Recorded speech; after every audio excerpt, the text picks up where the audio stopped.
information for giving us feedback and public comment period early for a month. If you want to do it online, that's that. And if you want to do it old fashioned, then we got these. Okay. Old fashioned guy. Yeah, right. All right, I'm going to kick things off. Hey. Thanks everyone for coming out on a beautiful evening. My name is Hannah Phillips. I actually live and work in Montpelier. I'm the State Lands Administration Program Manager, and I work on matters related to management, planning, and policy of state land management statewide. So part of my job that I love is getting to travel around the state and visiting different land units. Happy to make the drive on such a beautiful evening. And I'll soon turn it over to the folks who actually live and work in this part of the state. We are here tonight to really kick off the planning effort for the Hubbardton Management Unit.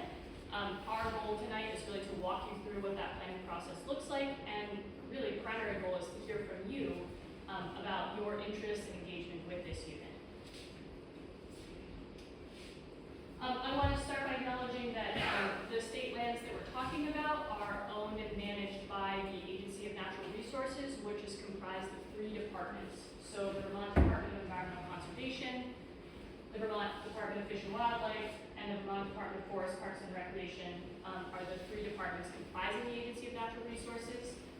The 2 focal units within the Hubbardton Management Unit are technically owned by the Fish and Wildlife Department and the Department of Forest, Parks, and Recreation, but all 3 departments play a role in managing those particular units and planning for management of those units. I think we should start by just identifying what is a long-range management plan and why do we develop them. A long-range management plan, you might also hear us refer to it as an LRMP or just the management plan, is a document that guides management of state lands. It generally lasts for 20 years. They are developed by the local land managers, nearly all of whom are in the room tonight, and I'll have them introduce themselves at the end. As I said, you'll probably hear us refer to them tonight and throughout the process as an LRMP. And the plan itself includes, among other things, these critical pieces. The first is the assessment of natural resources on the property. Second is the management goals for the next 20 years. Third is the management actions that help us achieve those goals that we will take over the next 20 years. And then critical throughout this whole process, where we're beginning tonight, is the public involvement and your opportunity to engage, weigh in, comment on proposed management for the unit. So the process itself is that mechanism for public involvement. Why do we go through this process of writing long-range management plans? First, by assessing the natural resources on the property, our goal is to really understand the current conditions. What's going on the property? What species do we see? What communities do we see? How are people using this property? All of that is captured and reflected in the natural resource assessments, which you'll hear a little bit more about tonight. The second reason we go through this process is to really understand public desire and opinion. So that's where you come in. How do you engage with the property? What do you like about state land management? What would you like to see changed? What ideas or dreams do you have for these properties? This is what we're hoping to start to hear from you about tonight. We want to thoughtfully consider how to balance multiple uses across the 3 departments within the agency. We have a multiple use mission, and we have to think together about how we're managing for things like wildlife habitat, recreation, forest resources, etc. And so it's this process that allows us to consider all of those resources side by side and think about how we can accommodate and balance those different resources. Through this process, we hope to provide the opportunities that the public seeks and that are consistent with the agency and department missions. So again, that's where the public involvement plays a critical role. We want to ensure that management, the actions that we're proposing, are taking us in the direction that we want to go. That's why we're planning on this 20-year horizon, is really to set that goal and think about what are the actions that we can take that will help us get there in that period of time. And to that same end, this is really our opportunity to think big and take the long view, set those goals, identify the actions that are going to help us get there, and kind of chart out what the next 20 years may look like. particular management unit, and tonight we're talking about the Hubbardton management unit, this is really our opportunity to also zoom out and think at the landscape scale across boundaries and ownership. And so, although the management plan just applies to the lands that we're tasked with writing management plans for, we are really using this opportunity to zoom out and think about where these lands fall in the larger landscape context, what's happening on the lands around it, what other public lands are located in close proximity, and what opportunities do these state lands present as a result of that larger context. So it's an exciting opportunity for us to really think about, really zoom out and take the big picture.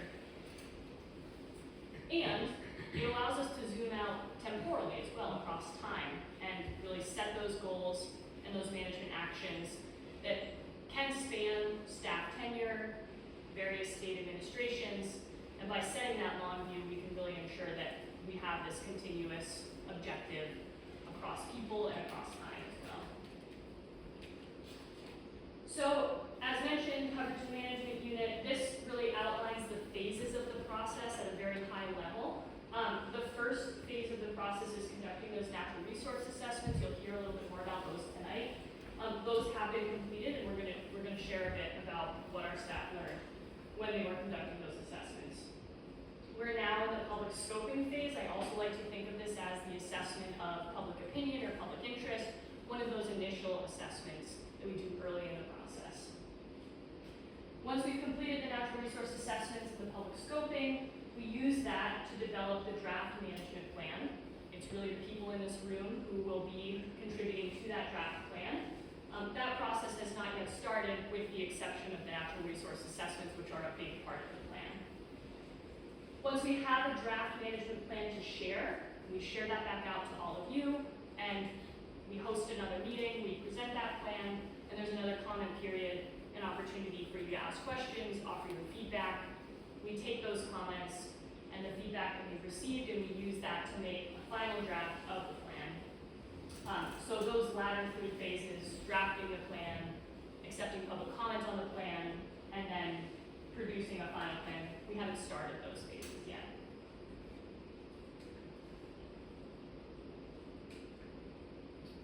I'd like to just quickly run around the room and talk about who contributes to the planning. I've organized staff by the department in which they work.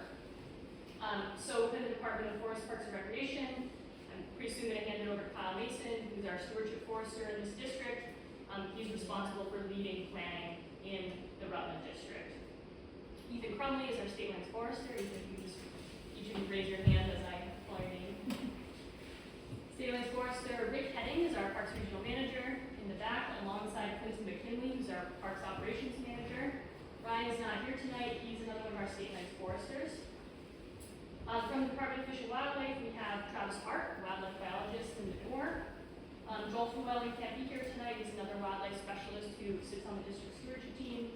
Luke Groff is a wildlife biologist. Danielle Rosarski is our state lands ecologist.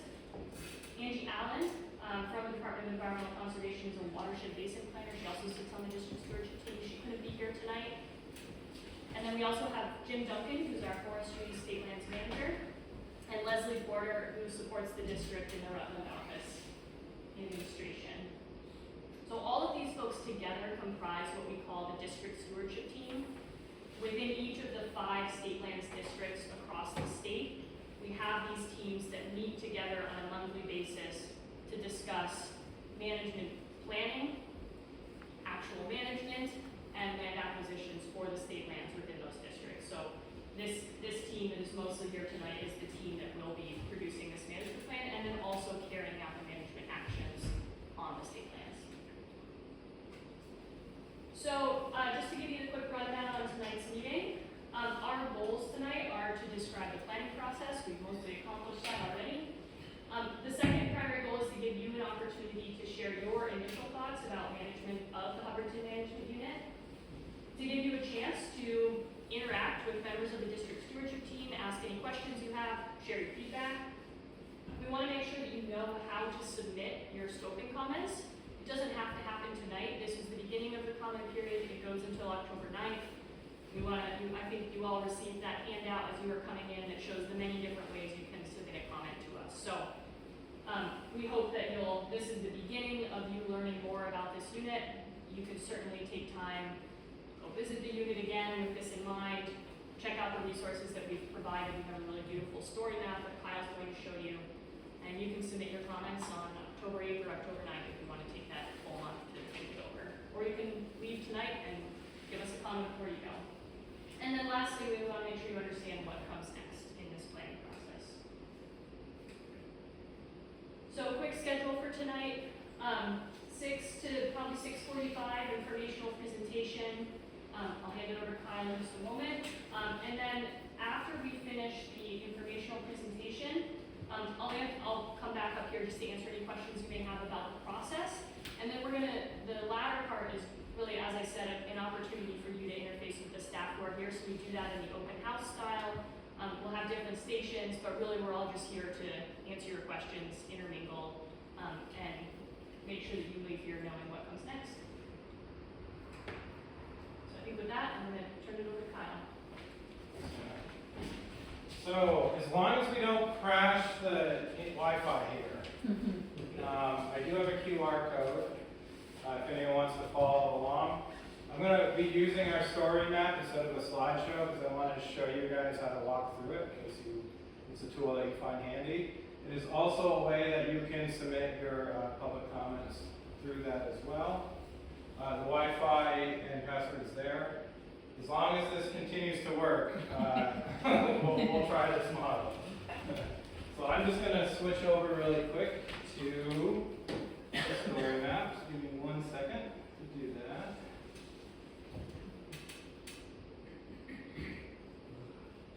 Good. It's reflecting that. Perfect. Okay.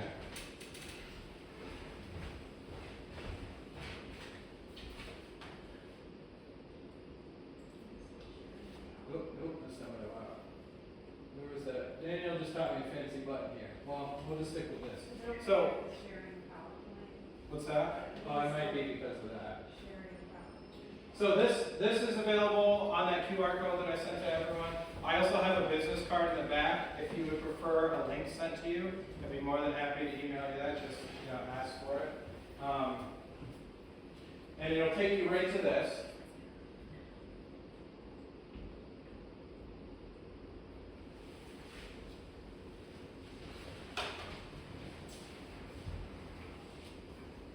Which has a lot of the information. There's some general information about it. As you scroll down, it'll kind of walk you through the entire property. So what I want to do is just kind of walk you through this with this tool so that you can understand how to use this tool as well.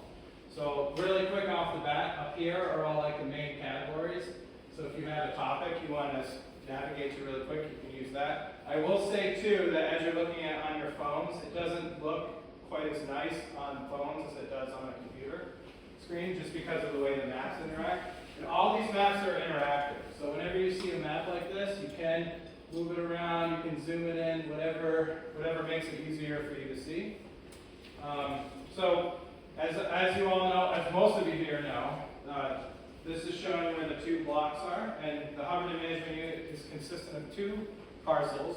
One is Taconic Mountain Ramble State Park, and the other one is the Hubbardton Battlefield Wildlife Management Area. The Wildlife Management Area, although it says Hubbardton Battlefield, is not the actual battlefield, it's across the street from it. You probably have all seen the Fish and Wildlife parking spot right there. That's the spot to go to access that. Together they make about 672 acres total. The Hubbardton, so that is a picture right there of that pullover spot if anyone wants to go check it out. And as you navigate through this, if you decide to do that, you'll notice there's a lot of links. If you just want to gather, if you're curious what wildlife management areas are or more information on the parcels themselves, keep an eye on the links as you navigate through this tool. But this area, like I said, is accessed from that one point. There's no real trails on this parcel. There's some vast trails, but wildlife management areas in general don't have a recreation component to it, other than hunting and fishing and things like that. Thank you, Travis. Travis is giving me the eye.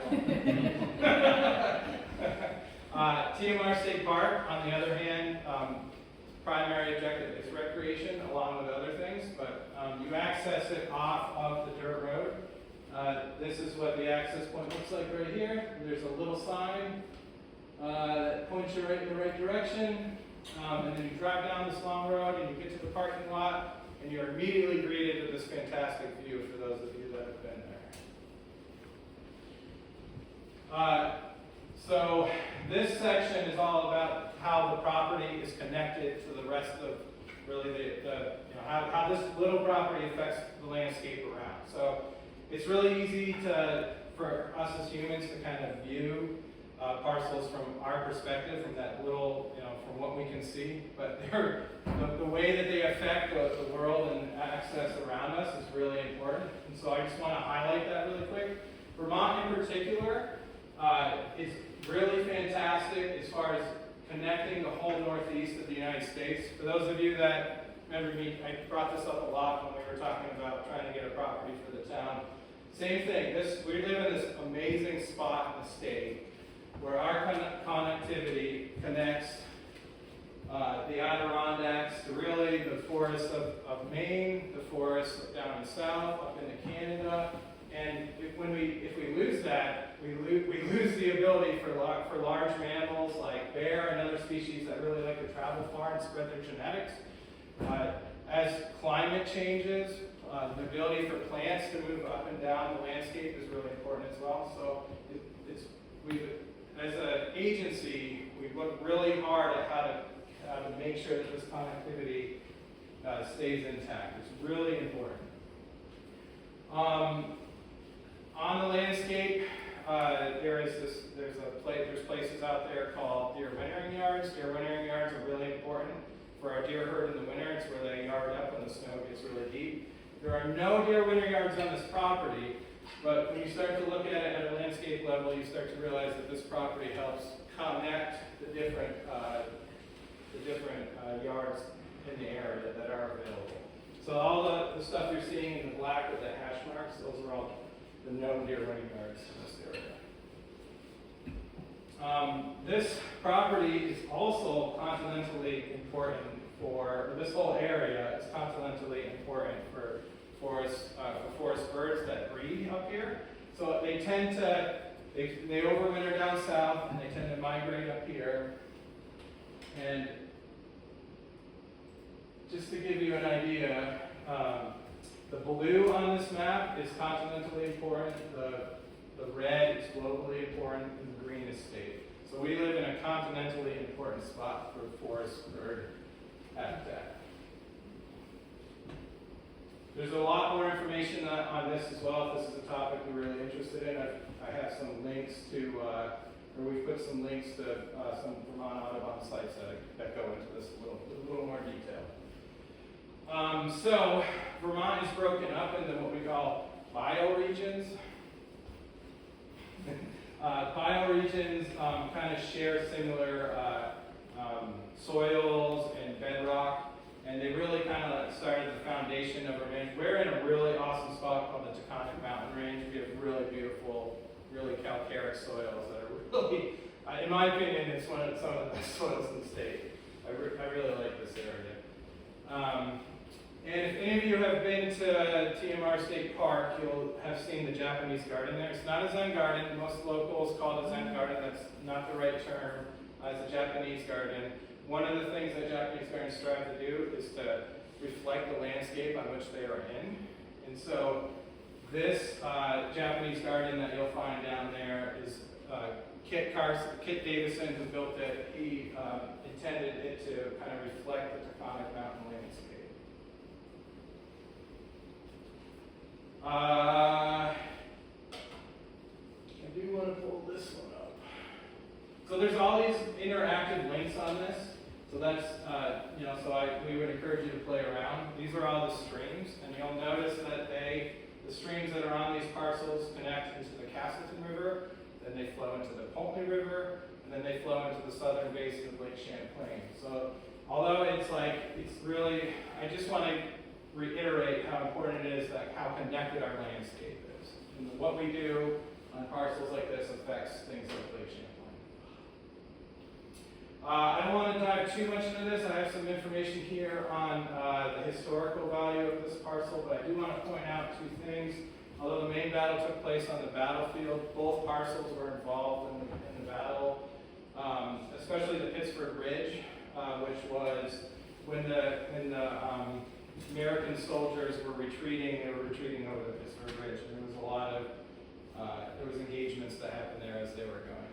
I encourage you to play around with that. I have some really nice links, some videos, and some things in there if you're more curious about that. And for this part, I'm going to turn it over to Danielle to explain the supernatural.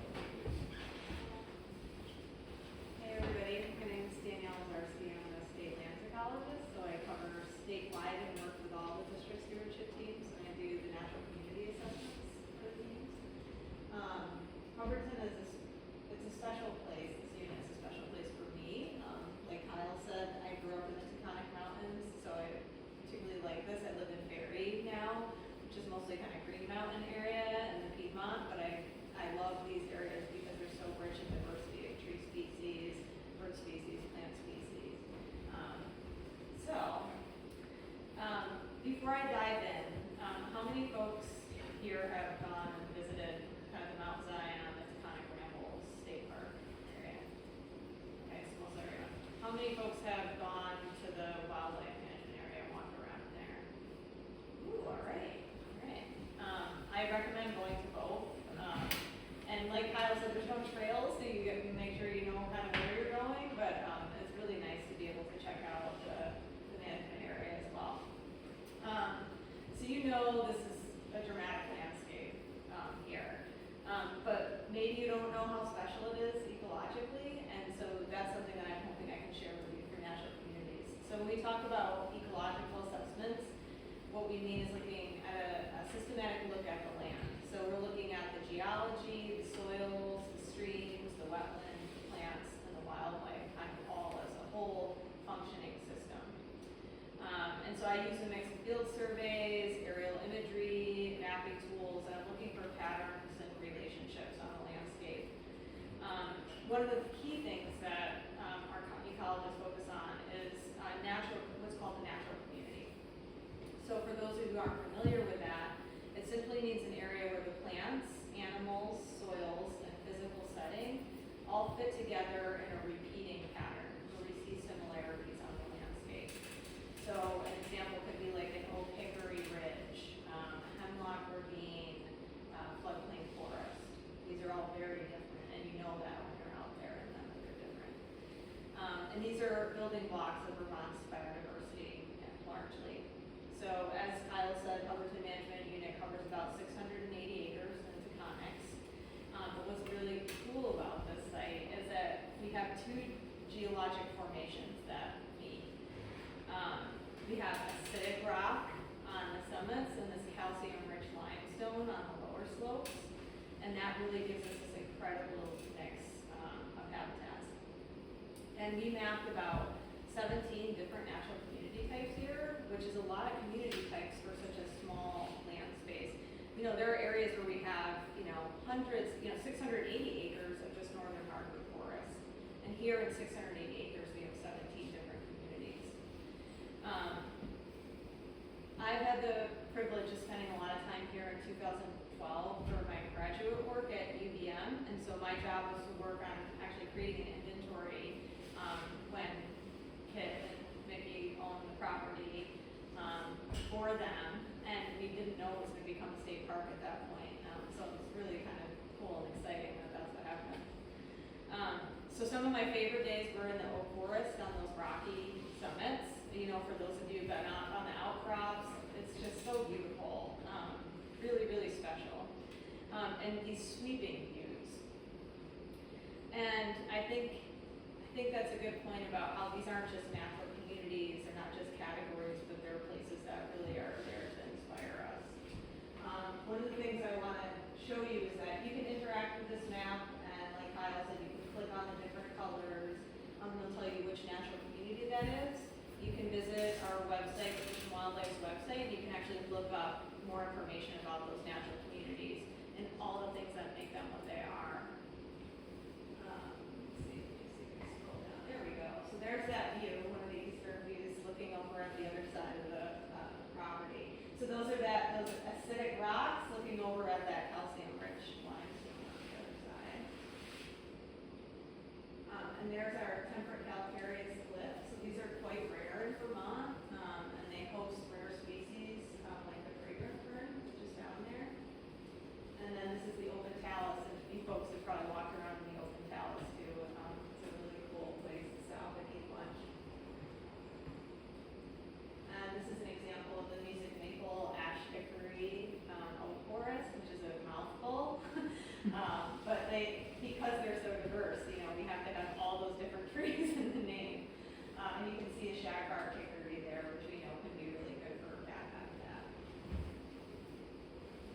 And then totally different, not dry at all, very wet, is this rich northern hardwood forest where we have these slopes and the soil settle down and they create these really rich habitats with special plants. And the total opposite is this dry oak forest where like the soil's like this deep and it looks like there's grass growing underneath the trees and it's very, very dry. And then we also have wetlands, scattered kind of throughout, and seeps, and of course the beautiful waterfall on the eastern side. And then this is a picture of that river fern I was talking to you about, and also the purple stem of the creek, which is also found there. One other thing I wanted to mention is that wetlands, they only cover about 4%, but they're hugely important. They play an outsized role in providing amphibian habitat for breeding, feeding for black bears, and cool seeps that we know help keep streams healthy. When I was out in Hubbardton last year, I was out in the green ash maple swamp, and a bear came down the hillside where there was a bunch of beach there. And I kind of bear, and I kind of like ran around, and I thought, am I going to see this bear again like today? But one of the things that's neat is that you have this like knob with all this beach that provides some mast food for bear. It's like one of the most nutritious foods they can find. And then you have this wetland alongside of it, which has all these sedges and berries and all these other things. So bears just like love that type of habitat. It's awesome for them. So the other thing is we're thinking about wildlife movement, like Kyle said, it's part of 2 very large connected forest blocks, and that's not just important locally, that's important regionally. So yeah, I will be hanging out over here if you want to talk to me about maybe some of the things that you've seen, any questions you have about natural communities, if you want to learn more about them, I'll be there, so thanks.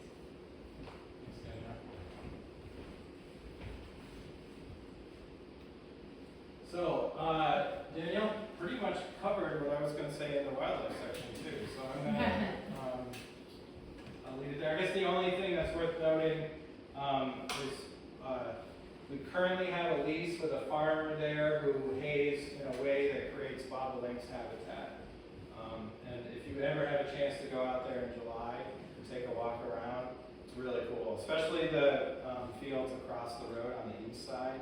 Where I've seen more of them. I've seen them on both sides, but the east side is where I've really seen them. They're like a black bird with like a white coloring with like a little yellow head, and you can just see them skating across the top of the grass hunting for bugs and insects. They're really cool. So there's significant grassland habitat at TMR.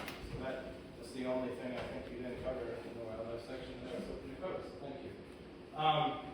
There are about 4.5 miles of trails currently on the Taconic Mountain Ramble State Park. Most were laid out by Kit. Pretty much all of the main design was laid out by Kit. There's been a couple adjustments to adjust some erosion stuff, but pretty much that's Kit's design. And he just had this amazing, for those that don't know the story of Kit, he bought this property, and built these trails, built the Japanese garden, and just invited the public onto his land, and just was like, come enjoy this property. And when he passed away, he made sure it went to the state so that everyone can continue to enjoy the property. Really amazing person. So as you navigate this, if you zoom in far enough, you'll see the trail names. So this is just some of the interaction stuff you can do. There we go. If you click on the icons of the photos, you'll get a photo taken from that spot. So it's a great way to kind of navigate the property and see and understand what the recreational opportunities are there. There's also, as Don will tell you, since he's in the audience, there's also a vast trail that goes through both properties. And that blue hash mark you see there is the vast trail. So there's some nice motorized winter recreation available on the property as well as some cross-country ski trails. And it's a great place to just kind of go cross-country ski through the fields. So there's lots of recreational opportunities. Oh, and I just want to point this out too while I'm here. Every time you get to the end of one of these sections, there's an opportunity to click on this button here, which will take you right to the survey where you can add your comments in that way. Question. Oh. On the map, between the wildlife management area and then the park to the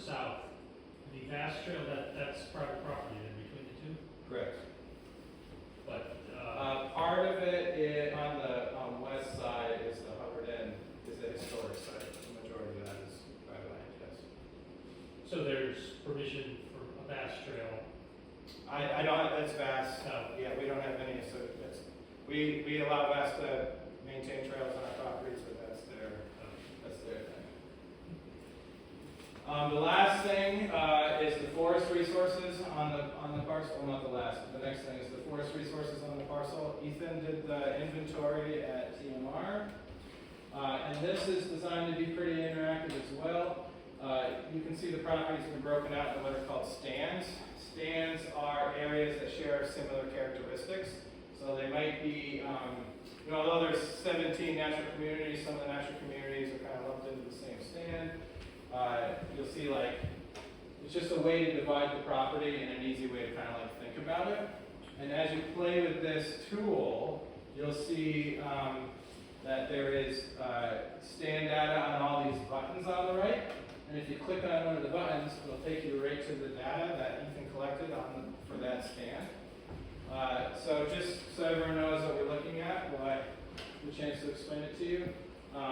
This right here is a composition by basal area. Basal area, that doesn't mean trees per acre. So it doesn't mean that 37% of that stand is sugar maple trees. It means that 37% of that stand, how do I explain it? It's not like it's not the number of trees, it's the amount of volume in there. So it's like a density rating. So like a huge sugar maple would have, a higher basal area than like a bunch of little ash trees or something like that. So keep that in mind as you navigate these. We talk in basal area and forestry. It helps us navigate density ratings. This right here is a quality assessment by species. So again, it's by basal area. The blue, it's kind of blurry, but each one of those is a different tree species. The blue is what we call acceptable growing stock, which is trees that could potentially, a higher value tree. And then the orange is what we call unacceptable growing stock, which are trees with low value. And then this down here is called the diameter distribution table. It gives you an idea of like the age classes or the size classes scattered throughout the stand. And then this is what's called the stocking chart, which it shows you essentially how well that forest is growing. When a forest becomes dense and it reaches what's called the A line, which is this line up here, it's considered overstock. That's when you start having tree mortality or growth rates slowing way down. The C line, which is this bottom line, is considered to be understocked. That's when you have poorly formed trees growing and it's just not, you might have wind issues or things like that. And the B line is what we would call, is what is defined as optimally stocked. So it's like when you have the highest growth rates in your stand. So the red dot on all of these is the total basal area of the whole stand, and the green dot is just those acceptable growing stock trees. So it gives you an idea of total, and then so you can navigate through this. I'm not going to go through each stand, but you can navigate through this to see the differences between the stands. To get back to the map, right at the top is the stand map for whatever parcel we're talking about. It'll take you right to a zoom in of that property. At the very top, if you want an overview of the two, that will take you there. And if you want what I just explained, there's some definitions on all the things on those graphs to help you understand. Water resources, I already kind of covered this, so I'm going to go through that. The last thing I just want to make people aware of some of the constraints on some of the properties. I'm not going to read this whole thing, but I would encourage you when you're thinking about what you would like to see there to read through the rules for both WMAs, wildlife management areas, and state parks. They're different. There is a right-of-way through our parcel that allows this landowner to access their home. There is a right-of-way here that allows us to access the property. And other than that, there are no other encumbrances on the property. And that brings us to the end of the story map. And I'm going to pass it back to Hannah.